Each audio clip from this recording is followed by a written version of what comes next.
AI regulations and the economy. Are we really going to have a moon base? And America's talking. This is the Center Square Daily for Friday, March 27th, 2026. I'm your host, Greg Bishop. Artificial intelligence is becoming an everyday tool for many across the country and all around the world. But there are concerns about how it's going to impact taxpayers, the energy sector, the economy, and even humanity as a whole. The Colorado State House passed a bill to prevent companies from setting individualized prices for consumers or employees with AI surveillance. The Center Square contributor Liam Hibbert reports Colorado's Prohibit Surveillance Price and Wage Setting Bill was passed in the Colorado State House Thursday. It'll head back to the State House for its third and final reading. If passed again, it'll move to the Senate before landing on Democratic Governor Jared Polis's desk. In Pennsylvania, artificial intelligence is monitoring patient data for cases of sepsis at hospitals, becoming deeply embedded in insurance companies' prior authorizations and tapping a database to reduce negative drug-on-drug reactions. The Center Square's Ford Turner reports those examples of AI's rapid infiltration of Pennsylvania's medical care apparatus came out during an informal meeting at the state capitol this week. Lawmakers using that informational meeting to hear from medical and insurance professionals about how AI is saving time and improving outcomes. But they also express concerns and some flat-out skepticism. Louisiana lawmakers have filed more than 20 bills this session touching on artificial intelligence, but only a narrow slice of them have moved so far. The clearest momentum has come on bills dealing with child exploitation. In Louisiana, Senate Bill 42 prohibits using AI to create illegal materials.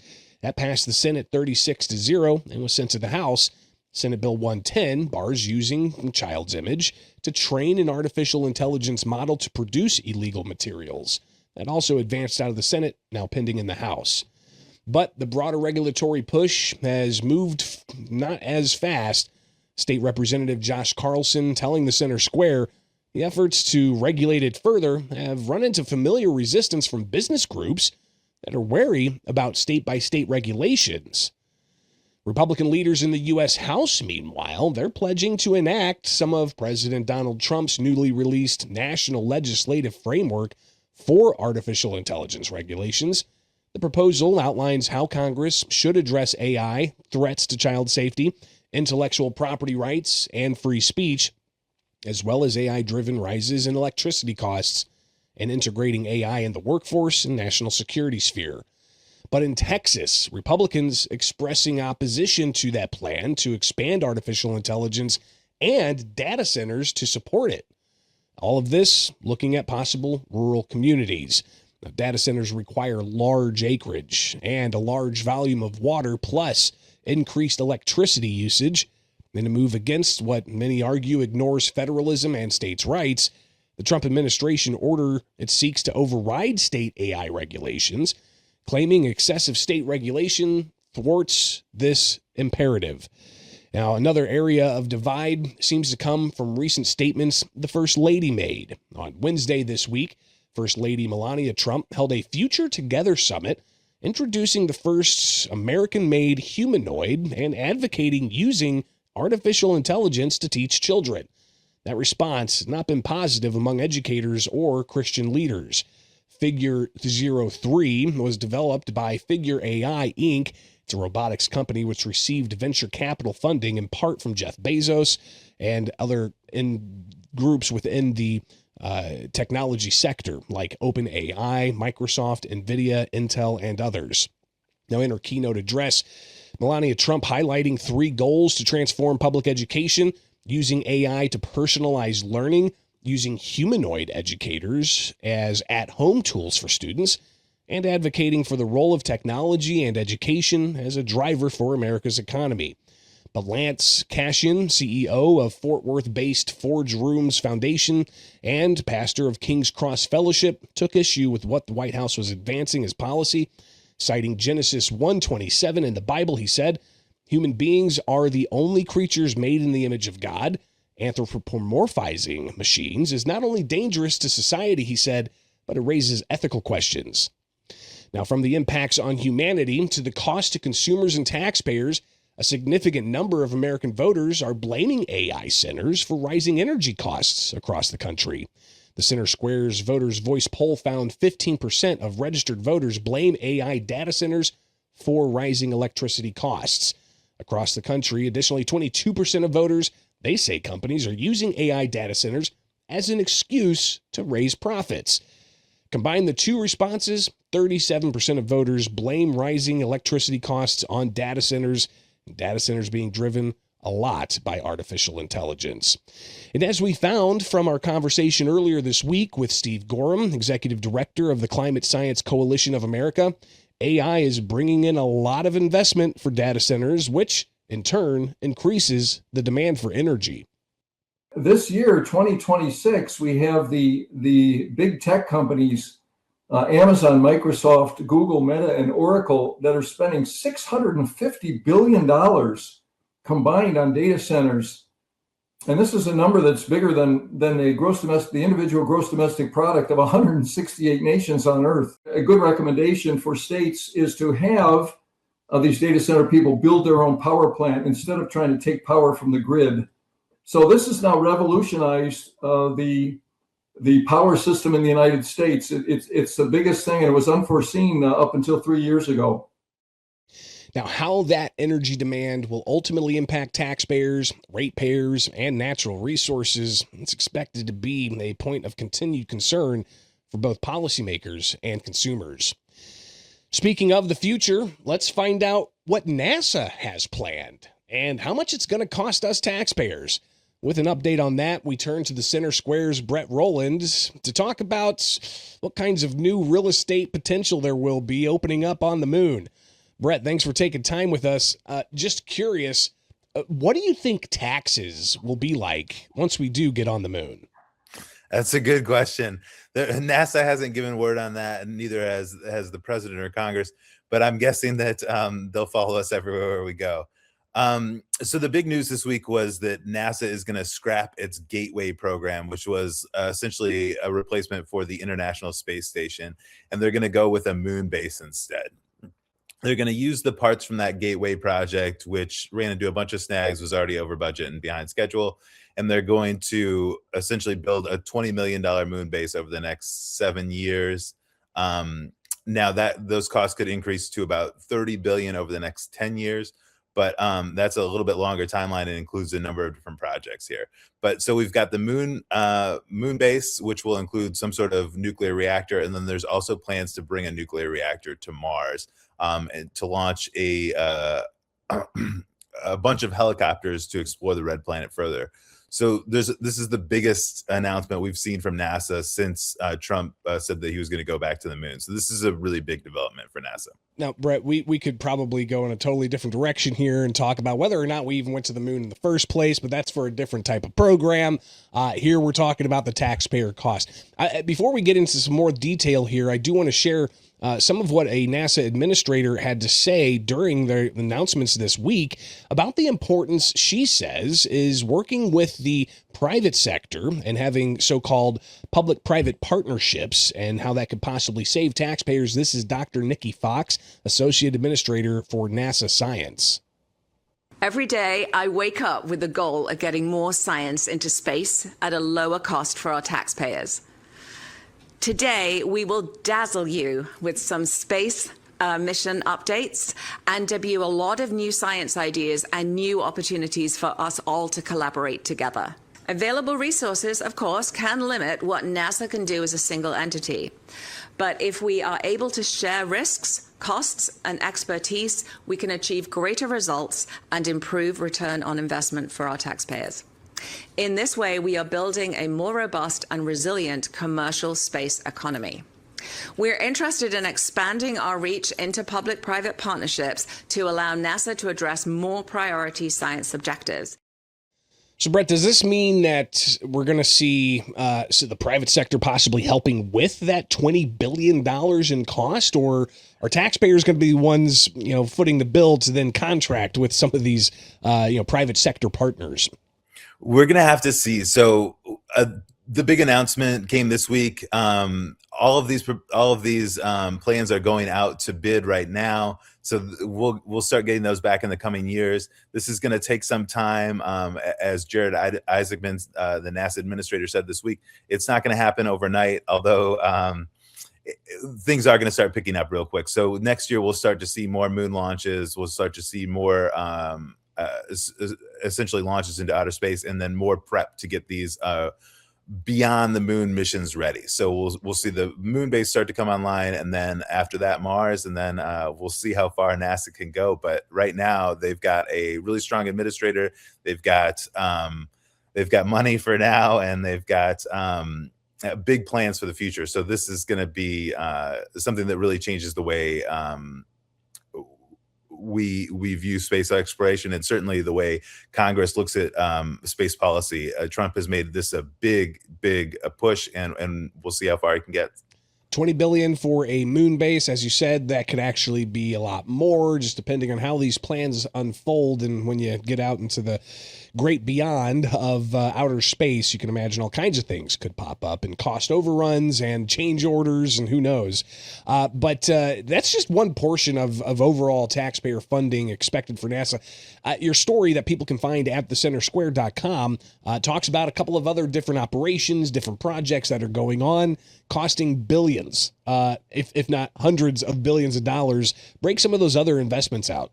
So there's a couple of things that you mentioned. Are we going to have help from the private sector? Yes, the private sector certainly could help. The other, we're also looking at other countries for financial help and expertise help. And there's even a new essentially pipeline for NASA workers. So there's a lot of things moving here, and we'll have to see the final price tag at the end. It's not yet apparent yet. And as we know from NASA over the years, that once a project gets started and some of these challenges become more apparent, there may need to be design changes and other things, because a lot of these missions are going to be crewed. So we've got human lives involved. So you can expect costs to go up from here, but these are still just early estimates.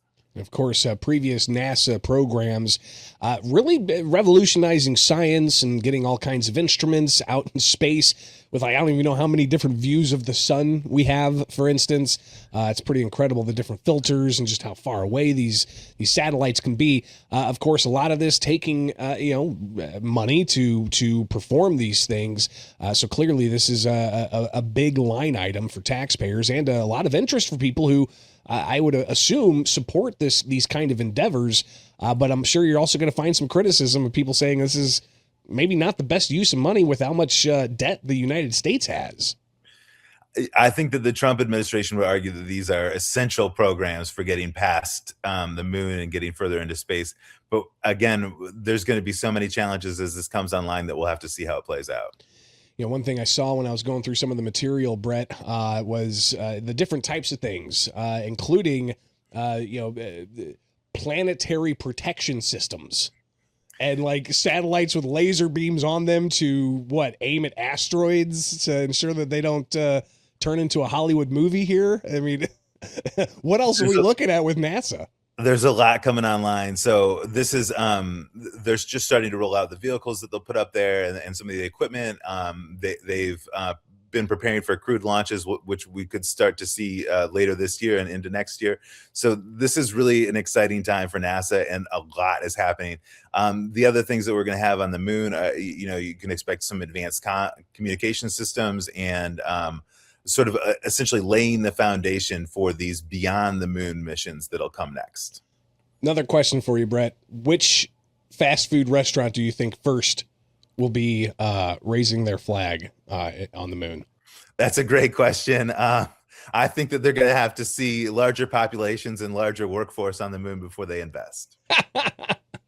Oh, I'm sure there's going to be some longtime contractors there as well who've been involved in a lot of different aspects of not just NASA, but even operations all across the globe. So this is actually, it's pretty exciting. It's a fun topic, but the taxpayers are going to be footing the bill for a substantial amount of this. But you got to imagine too, Brett, this is also going to spur on some incredible scientific discoveries. It's going to spur on potentially new types of economies. So I can see that the private sector is probably chomping at the bit to get involved in this. I'm sure of it. And I bet that those RFPs and the RFIs that NASA sent out this week looking for just early information on how to get this off the ground, I bet there's a lot of work going on with those as we speak, and we'll get to see some of that private and public investment coming soon. Well, looking forward to you pouring through those documents as we see all of this starting to come together in the years ahead, but pretty remarkable. $20 billion moon base being announced this week by NASA. Brett Rowland, the Center Square staff reporter, greatly appreciate your time. We'll be checking in with him again in the near future.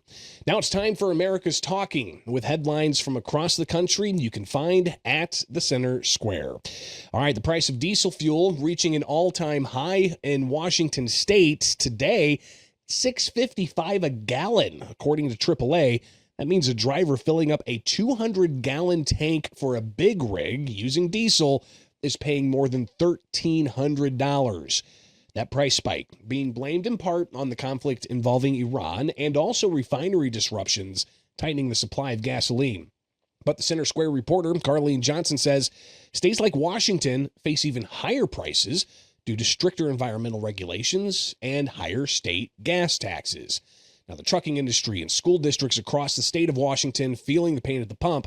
Jeff Bosma, owner of Fastway Freight in Spokane, told the Center Square Thursday that most of the increase will indeed trickle down to the consumer. We're only 15 miles from the Idaho border from where we're at here. So any of our trucks that go, we have many trucks daily that go into Idaho. So we've just had those trucks make sure they always, once they start coming back, that they fuel up before they come back to Washington. And a typical truck is probably, a lot of trucks are about 200 gallons. Some are, less than that, but let's just say you have a smaller tanks because like our trucks go out and back every day. 100 gallons, right? 70 cents. There's $70. I was just going to say that truck fuels up, maybe not every day, but it's even 3 days a week, right? There's $210 a week. So it's not just those who are moving goods. It's going to be impacted by those increased gas prices. It's also taxpayers who are funding local school districts, filling up their buses. Vicki Alonzo with Auburn School District Communications in Washington State telling the Center Square their district receives fuel 4 times per month, and one refueling drop increased by about $23,000. But another school district saying that they are seeing the rising costs. They operate a diverse fleet that includes buses powered by propane and electricity. But concerns of increased costs continue, especially during the heavy road trip season we're all getting ready to enter.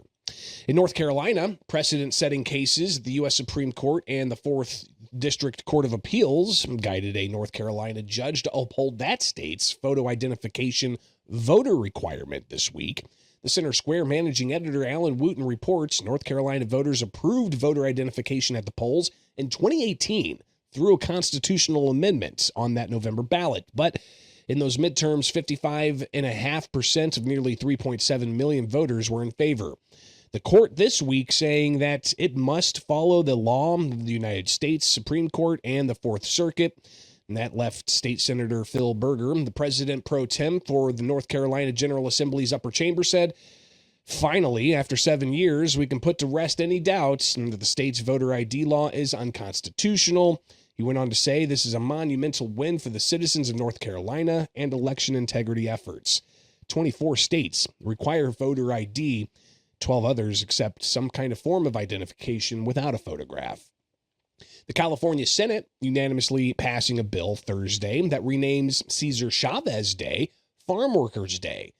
A few hours later, California Governor Gavin Newsom signing the bill, which received unanimous approval from the Assembly Monday.